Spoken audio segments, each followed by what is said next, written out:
So it's not just your plantar fascia. That's the most commonly known ones, but we have got little things that come in and attach into bones and wrap around our feet, coming from our calves and things like that as well. So, g'day guys, Ninja here with Darcy. G'day. So we've been doing a bit of a series, Darcy and myself. We're seeing things through. So that was the message we were going with. So Darcy had some niggles. He's always been having niggles, especially the last few years since he hurt his ankle. So it just didn't completely go away. And he was telling me just before the ankle's feeling good. Yeah, the ankle's feeling good. I haven't heard him say that in 3 years. So that's a bit of a win, but he's got some other things going on. So we're going to see them through. So the other side foot has been there the last kind of month, I think. Yep.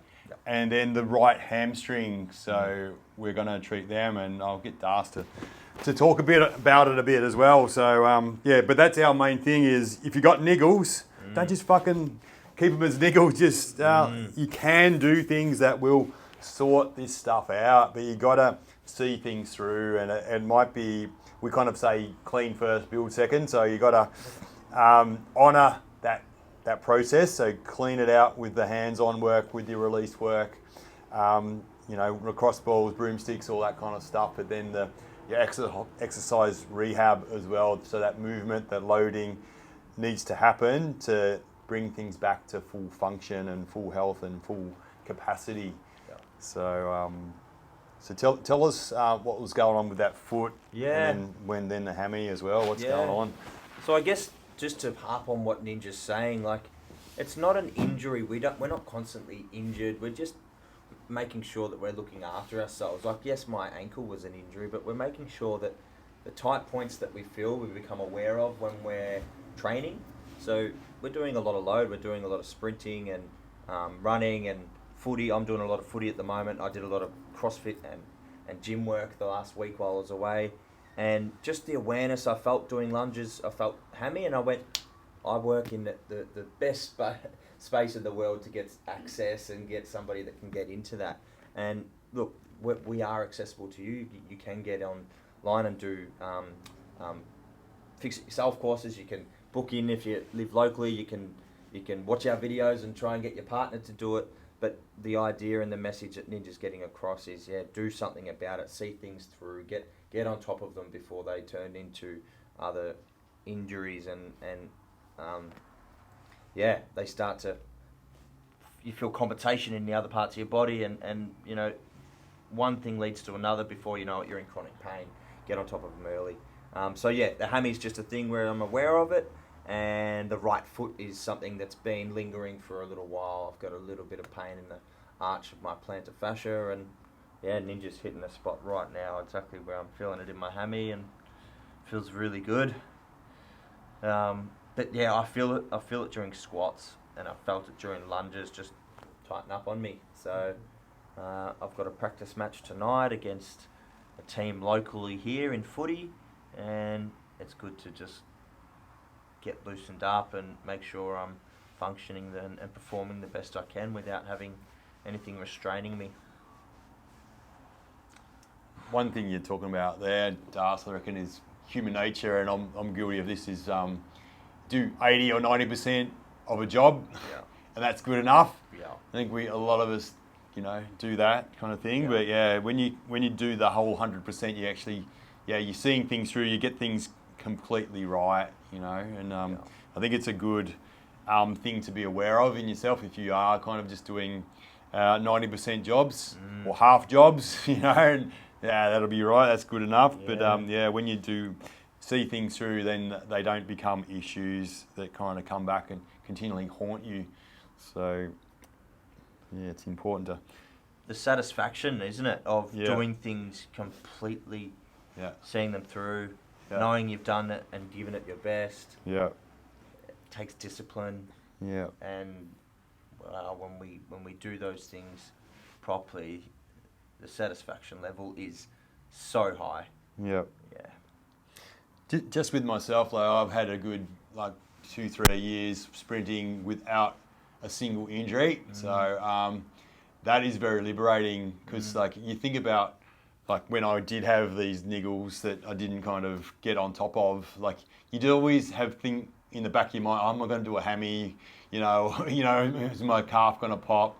It's not a good way to be. It's not a good way to train, is it? Like you just want to go out there and just sort of go for it. Yeah. You just want to lift heavy, run fast, or climb, whatever you want to do. Pick up your kids and kind of just have certainty in your body that it's going to be there for you, and like just sort of just goes down to preparation. So if you've kind of done the work, with your release work and then your rehab, your strengthening, your movement, going through range, all that kind of stuff, you're consistent. Your body's there for you. Yeah. You just go for it. Just train or do what you love. So it's a really good feeling to have that confidence in your body. So I'm sure a lot of people out there wouldn't have that confidence. They kind of have in the back of their mind, fuck, I'm a bit tired here. Is it going to go? Is it, and with that kind of thought as well, like it's the thought of being on the sidelines, for a month or something like that, because you ping a hammy. Like it's just shit. Who wants to be on the sideline? I want to be out there with my mates, just having fun and running around. So playing with my kids and different things like that. So you don't have things holding you back, preventing you from doing the things that you enjoy the most in life. Be able to give yourself fully, be present, both mind, spirit, and body. Yeah. And that is satisfying. Ninja's saying, not having things where he's got stresses or worries or things that are holding him back, where he thinks, I could pop a hammy or I could injure myself here, I better not go 100%. Must be a liberating and fulfilling feeling to have. So I encourage you guys to get on that level. Yeah, you can do it. You can do it. Sure. So Invest in your health. That'll do for his hamstring. That was great. That was it. So you can kind of see that I didn't move far. It was just sort of held right in that medial bit where Darcy told me. I just probably moved a couple of inches, but mostly it was pinning and holding to, if you can imagine, melting that bit to kind of get down to the bottom of where we needed to get to, and then as that bit up the top was melted, then I kind of just moved through it and kind of flushed it out a little bit, scooped it out, and went at the rate that tissue was unraveling at. So just put a little bit of wax on, so feel up there. I'll just see if I can find. So your plantar fascia attaches on here. There's like a little mountain thing in the bottom of your foot there. Yeah. And so there's all these different layers of muscles that attach in there. So it's not just your plantar fascia. That's the most commonly known ones, but we have got little things that come in and attach into bones and wrap around our feet, coming from our calves and things like that as well. So that's one of the places in the body we kind of are fascinated with. The feet and the ankles and the calf, the lower leg, does such an important job throughout our whole life. And I suppose people are wearing a lot of shoes that they probably can look good, but maybe they're hindering our performance, or they're creating pain and creating disconnection from our body. So we're big on getting the shoes off, getting comfortable with your own feet, losing those stigmas that a lot of people have. They're kind of embarrassed by their feet, they're shamed, or there's cultural things where you're poor if you go and have shoes, or you got to wear shoes in the house, different things like that. So we're about breaking that stigma, the shackles, and I've been saying in other videos, like once you get more barefoot and you own it, your feet actually start to look better because they've had air on them. They're not so pasty and clammy and soft and things like that. They're not so compressed together. They're more functional. So and the more you own it, the kind of you're not getting questioned, because you kind of this is me. It's your identity. Yeah. Who you are. Yeah. This is like I'm choosing to do this. I know that there might be fucking glass or dog shit or sharp rocks or something like that. I know. But I'm more aware when I'm in bare feet. I'm looking. I'm not just oblivious, not just head down the phone type of thing. I'm looking at my environment and taking it in. And you also get more of this sensory input. So a lot of times it feels amazing when you're treading on smooth rocks, say, or some moss, or sand feels nice, or even like the clay can feel really nice. It's sort of you're just more present. You're living life even more fully when you're in bare feet. you're living it to the max. So That's good. yeah, just encourage you to give it a go and own being barefoot and getting all the benefits, you know, of earthing and pure biomechanics and, you know, air and sun and things like that on your feet, letting your feet be able to spread, be able to express themselves fully, do what they're designed to do. Anyway, so yeah, that's it. So yeah, there's so much going on in our feet. Kind of, we want them to be there for us when we need them. So we need to expose them to the different stresses, the different forces, so that they can just sprint, jump, climb when we need them to. Ooh, that's good in there, man. Yeah. So yeah, just being pretty specific for Darce so that we kind of clear the bits that are important for him. No, it feels, can resonate with that pain. It's Yeah. not an area that I've been pushing into, but it's like, oh, it's a new spot. It's going to be even better. Yeah, opportunity to feel better, isn't it, when you hit a new spot? Yeah. That's the way you think. And yeah, you got a bit of a pracky game tonight, practice match. Practice match. Forward pocket. Forward pocket. Middle. See if I can kick a goal or 2 or 3. That'd be nice. Stephen Milne. Stephen Milne, that's the Goal idea. sneak. That's Tip the rat. idea, the tip rat. Love it. You'd be a bit Stephen Milne, wouldn't you? You'd be Yeah, bit of love yap. it. Bit of yap, love it. Yeah, bit of yap.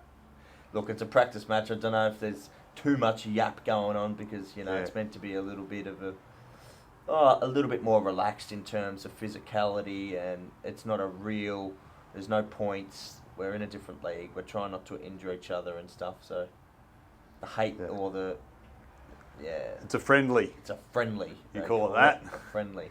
Take that from soccer, and they play a friendly. So yeah. But still, you still need to be physical, and you still, Play the game, isn't play it? the game. You Yeah. still want to win. Yeah. You want to improve yourself and go into the season.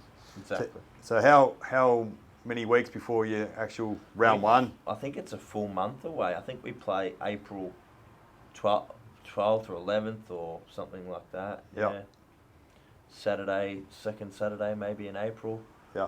It's not too far. We're meant to have another practice match, another friendly. Yeah. But the other team has pulled out, so it's this one, and then You're going to play with yourself? then we'll just play with ourselves. We're bloody good at that. Been doing that for 29 years. But still need more practice. Practice makes perfect, Darce. Yeah. Doesn't it? Yeah. Yeah, it's one thing you think you're getting good at. You just fucking... The fizzer. Oh, this is awesome. And we're looking forward to having a bit of cake, aren't we? Yeah, we're about to get into some cake. Yeah. Ninja's been on the raw treats bandwagon, and they're incredible. Oh, Gourmet raw. gourmet raw. That's it. It might be something new for people they might not have heard of before, but Yeah. it's way that you can kind of replicate like all the kind of really I don't know what the word I was going to say luxurious, but the special things, you know, when you go out, but it's not heat affected, so you kind of just blend your juice, you grate, you do all those different things, but you don't actually cook it. So you put it all together and you put it in the fridge and it sets, type of thing. So that's what we've done with the raw carrot cake. Yeah, yum. So make the icing, the frosting, the cream, if you want to call it, out of soaked cashews, coconut milk or cream, and maple syrup.